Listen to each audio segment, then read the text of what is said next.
Hi guys, இன்றைக்கி நம்ம என்ன பார்க்க போகிறோம்னா, கமெண்டில் ஒரு தோழி கேட்டிருந்தாங்க கவர்மெண்ட் ஸ்கூல் யூனிஃபார்ம் ஷர்ட் தைக்கிறது எப்படின்ட்டு.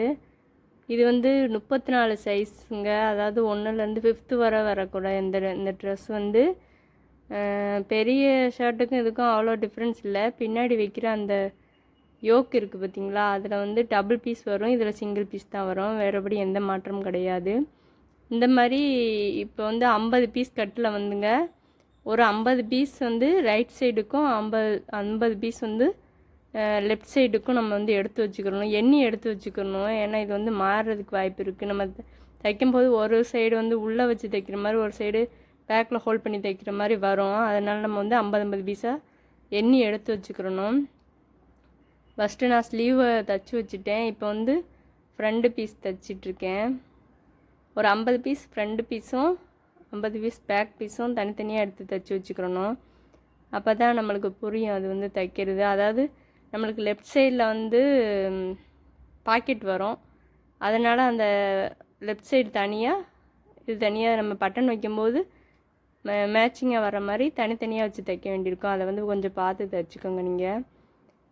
அப்புறம் இதெல்லாம் நான் வந்து வீட்டிலே தைச்சி எடுத்துகிட்டு போயிடுவேன். இந்த சின்ன வேலை, அதாவது ஃப்ரண்ட்டு பேக்கு இதுகளை வந்து ஸ்லீவ் இதெல்லாம் வீட்டிலே நான் தைச்சிருவேன். மார்னிங் சீக்கிரம் தைச்சிட்டு அப்புறம் நான் வந்து கடையில் போய் தைப்பேன். இது வந்து பேக் பீஸு, நான் கடைக்கு போய் தான் இதை தைச்சேன். இது வந்து உங்களுக்கு காமிக்கிறதுக்காக இந்த ஒரு பீஸ் மட்டும் எடுத்து தைக்கிறேன். இதில் வந்து இந்த யோக்கை வந்து ஃபஸ்ட்டு வந்து ஜாயின் பண்ணிக்கோங்க பேக் பீஸோட. அதை அப்படியே திருப்பி விட்டு ஒரு படிக தையல் போட்டுருங்க. அது மேலே வந்து நல்லா நீட்டாக தேடுற மாதிரி அந்த மாதிரி ஒரு தையலை போட்டு எடுத்துக்கிட்டு இதுதான் பாக்கெட் பீஸு. இந்த ஒரு மாதிரி நீளமாக கொடுத்துருக்காங்க, அதை கொஞ்சம் நம்ம நீட்டாக கட் பண்ணி அதை ஃபஸ்ட்டு ஹோல்ட் பண்ணி அடிச்சுட்டு அப்புறம் சின்னதாக ஹோல்ட் பண்ணி அடிக்கணும். இந்த அக்கிளை மட்டும் மேட்ச் பண்ணி பார்த்துக்கோங்க. இது வந்து அடிக்கடி கம்ப்ளைண்ட் சொல்லிக்கிட்டே இருக்காங்க சொசைட்டியில். அதனால் அந்த அக்கிளுக்கு நேராக அந்த பாக்கெட்டை வச்சு சின்னதாக ஹோல்ட் பண்ணி, பீஸ் கம்மியாக வந்திருக்கு அதனால் சின்னதாக ஹோல்ட் பண்ணி தைச்சி எடுத்துக்கலாம். இதில் வந்து இந்த பேக் தையல் கண்டிப்பாக போடணும், இல்லைன்னா சீக்கிரமே பிரிஞ்சிருதுன்னு கம்ப்ளைண்ட் வருது. அதனால் இதை கொஞ்சம் மட்டும் பார்த்து, ஏன்னா பாக்கெட் வந்து கொஞ்சம் மேலே போனாலும் கம்ப்ளைண்ட் பண்ணுவாங்க, கீழே போனாலும் கம்ப்ளைண்ட் பண்ணுவாங்க. அதனால் இதை மட்டும் கரெக்ட் பண்ணி தைச்சிக்கோங்க. அதில் கொஞ்சம் பேக் தையல் கண்டிப்பாக போடுங்க. அப்புறம் இது வந்து இந்த பீஸ் வந்து நம்மளோட லெஃப்ட் ஹேண்ட் சைடு வரும், அந்த பாக்கெட் வைக்கிற பீஸ் மட்டும். அதை தைச்சி எடுத்துக்கலாம். அப்புறம் வந்து ஜாயின் பண்ணணும். இது நான் முதல்ல தைச்சி வச்சுருந்தேன், உங்களுக்கு போட்டிருந்தேன் பார்த்திங்களா, அந்த மாதிரி இதை வந்து கரெக்டாக அந்த மாதிரி மேட்ச் பண்ணி ஃப்ரண்ட்டையும் பேக்கையும் ஜாயின் பண்ணிக்கிறணும். இது இந்த சைடு இருக்கிறது பாக்கெட் பீஸ், இப்போ நான் வைக்கிறது வந்து பாக்கெட் பீஸ் வராது, ரெண்டுமே ஃப்ரண்ட் பீஸ் தான். இதை நான் சொன்னேன் பார்த்திங்களா, அந்த ஹோல்ட் பண்ணி தைக்கும்போது கரெக்டாக பார்த்து தைக்கணும். இது வந்து பெரட்டி வச்சு தைச்சா தான் மேட்சிங்காக வரும், கரெக்டாக நம்ம திருப்பி விட சரியாக வரும். அப்புறம் இதை தைச்சி எடுத்துக்கிட்டு ஸ்லீவ் பீஸ் ஜாயின் பண்ணிக்கலாம் ரெண்டு சைடும். இதுக்கு முதல்ல நான் உங்கள்கிட்ட இந்த மாதிரி எக்ஸ்ட்ரா பீஸை கட் பண்ணி விட்டு தைங்க. இதுக்கு முதல்ல நான் ஒன்று சொல்லிக்கிறேன்னா, நான் வந்து இந்த வீடியோ யாருக்காவது யூஸ்ஃபுல்லாக இருக்கிறதுக்காக தான் கண்டிப்பாக நான் போட்டுட்ருக்கேன். இதை வந்து எப்படி எந்த மாதிரி கமெண்ட் பண்ணுறாங்கன்னா, சரியாக ஃபினிஷிங்காக தைக்கலை அப்படின்னு சொல்லி சொல்கிறாங்கங்க. இந்த பீஸ் வந்து நம்ம தனியாக நம்ம எடுத்து தைச்சா 200 மேலே தான் வரும்.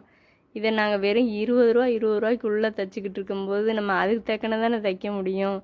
அதை வந்து அதுக்கு ஒரு கம்ப்ளைண்ட் எனக்கு வந்துருந்துச்சுங்க. எனக்கு ரொம்ப கஷ்டமாக இருந்துச்சு. அந்த கமெண்ட்டை நான் வந்து டெலீட் பண்ணிட்டேன். ஏன் தெரியுமா, நம்ம வந்து அதை எடுத்து பார்க்கும்போதே நம்ம மைண்டு கொஞ்சம் அப்செட் ஆகுது இல்லையா, அதனால தான்.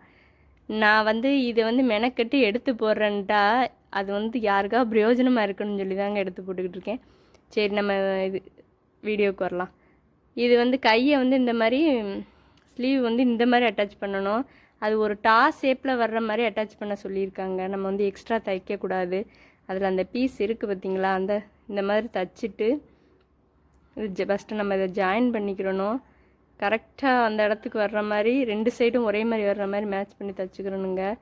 தைச்சிட்டு இந்த பீஸ்க்கு நம்ம எக்ஸ்ட்ரா தைக்கக்கூடாது. கரெக்டாக ஸ்லீவ் எங்கே ஸ்டார்ட் ஆகுதுன்னு பாருங்களேன், இந்த இடத்த பிடிச்சிக்கோங்க. இந்த இடத்த பிடிச்சிட்டு ஷேப்பில் கொண்டுட்டு வந்து பற்றிலா அந்த ஓரமாக தைச்சி டேரெக்டாக இங்கே அந்த அக்குளுக்குள்ளே கொண்டுட்டு வந்து ஸ்டாப் பண்ணிடணும் தையலை. அதில் ஒரு பேக் தையலை போட்டுட்டு திருப்பி விட்டு நம்ம வந்து இந்த இடத்துல சேர்க்கணும். சேர்த்துட்டு அதுக்கப்புறம் அந்த கீழே உள்ள பீஸ் ஃபுல்லாக அப்படி வந்து நம்ம ஹோல்ட் பண்ணி தைச்சிடறோம். நான் போடுற வீடியோ வந்து பிரயோஜனமாக இருக்கணும்னு சொல்லி தான் கண்டிப்பாக போடுறேங்க. கொஞ்சம் பேடாக கமெண்ட் பண்ணாதீங்க. கண்டிப்பாக ஒரு மோட்டிவாக இருக்கட்டும், பெண்களுக்கு ஒரு வேலைவாய்ப்பு கொடுத்த மாதிரி இருக்கட்டும் சொல்லி தான் நான் மெனக்கட்டு இந்த வீடியோ எடுத்து போட்டுக்கிட்டு இருக்கேன். ஆதரவு தர்ற தோழிகளுக்கு நன்றி. அப்புறம் வந்து முதல்ல நான் வந்து காலர் அட்டாச் பண்ணுறது பற்றி நான் உங்களுக்கு காலர் தைக்கிறதுக்கு போட்டிருந்தேன் வீடியோ. இருந்தாலும் நான் இதுலேயும் போடுறேன். ஃபஸ்ட்டு 2 பீஸை எடுத்துக்கிட்டு அது மேலே கேன்வாஸை வச்சு இதே மாதிரி மேலே ஓரமாக ஒரு தையல் போட்டுக்கோங்க.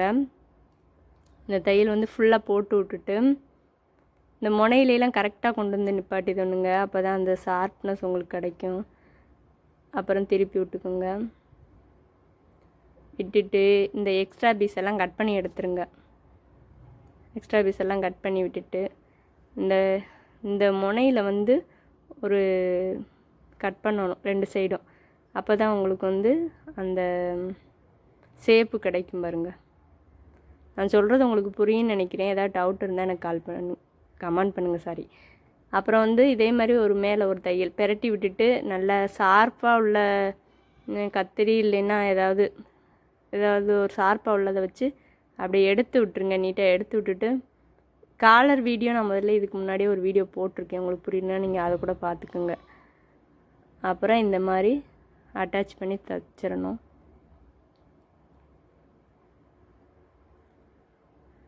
சொசைட்டி துணி எப்படி வாங்குறது எப்படி தைக்கிறதுங்கிற வீடியோ இதுக்கு முன்னாடி நான் அப்லோட் பண்ணியிருக்கேங்க. உங்களுக்கு டவுட் இருந்தால் நீங்கள் பார்த்துக்குங்க. உங்கள் ஊரில் எந்த இடத்துல சொசைட்டி இருக்கோ அதை தேடி ஃப்ரீயாக இருக்கிற டயத்தில் நீங்கள் அதை தைச்சிக்கோங்க. நான் இது சம்மந்தமாக தான் நிறைய வீடியோ போட்டிருக்கேன்.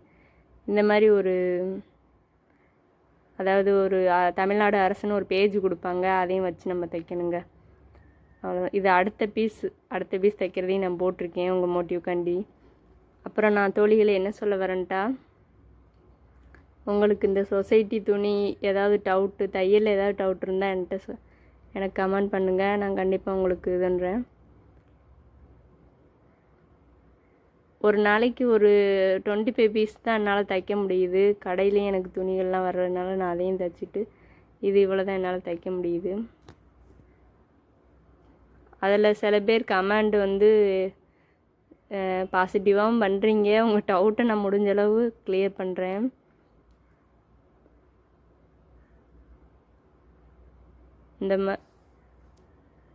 அப்புறம் நான் என்ன சொல்ல வரேன்ட்டா, பெண்கள் எப்போவுமே தங்களால் முடிஞ்ச அதாவது நம்ம செய்கிற ஒரு சின்ன தொழில் வந்து பிற்காலத்தில் நம்மளுக்கு நல்லா கை கொடுக்க வாய்ப்பு இருக்குது. இந்த மாதிரி தச்சு எடுத்துடணும். இப்போ இந்த பீஸ் எப்படி இருக்குது தோழிகளே? இதை பற்றி ஏதாவது டவுட் இருந்தால் எனக்கு கமெண்ட் பண்ணுங்கள். நன்றி.